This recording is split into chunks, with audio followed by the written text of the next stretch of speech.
la réalité de la repentance sincère. Ceci s'explique davantage lorsqu'on évoque la repentance sincère et sa réalité. Dieu, qu'il soit exalté, a dit « Ô vous les croyants, revenez à Dieu avec un repentir sincère. Il se peut que votre Seigneur efface vos fautes et qu'il vous fasse entrer dans les jardins où coulent les ruisseaux. » Il faut dire que les anciens pieux ont donné plusieurs définitions de la repentance sincère qui se ramènent en fin de compte à la même chose.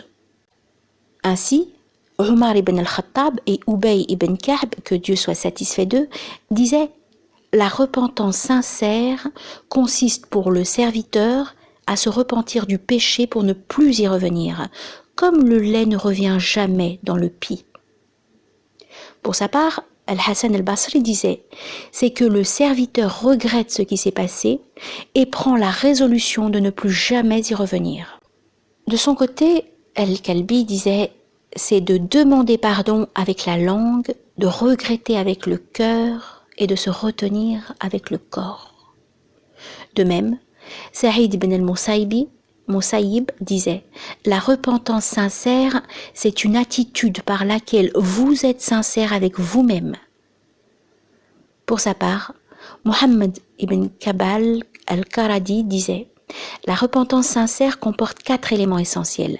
Demander pardon, cesser avec les corps, se résoudre intérieurement à ne plus revenir au péché et quitter les mauvais frères. » Je dis pour ma part que la sincérité dans la repentance comporte 3 choses. La première, le fait qu'elle couvre tous les péchés de sorte qu'elle ne laisse aucun péché sans le toucher. Le deuxième, avoir la résolution et la sincérité totale autour d'elle, de sorte qu'il ne reste au serviteur aucune hésitation, aucun reproche à se faire, aucune attente.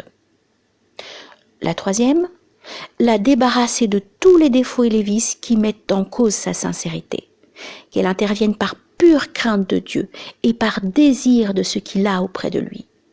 En cela, elle est complètement différente de l'attitude de l'homme qui se repent pour sauver sa réputation, sa renommée, sa position, son poste, son état, sa puissance, ses biens ou pour rechercher l'éloge des gens, fuir leur blâme, éviter les attaques des imbéciles, assouvir ses désirs dans le bas monde ou pour cacher sa faillite et son impuissance, et ainsi de suite, parmi les motifs qui mettent en cause sa validité et sa sincérité envers Dieu, qu'il soit exalté et magnifié. Nul doute que ce genre de repentance implique la demande de pardon et qu'elle efface tous les péchés. Et c'est la forme la plus parfaite du repentir.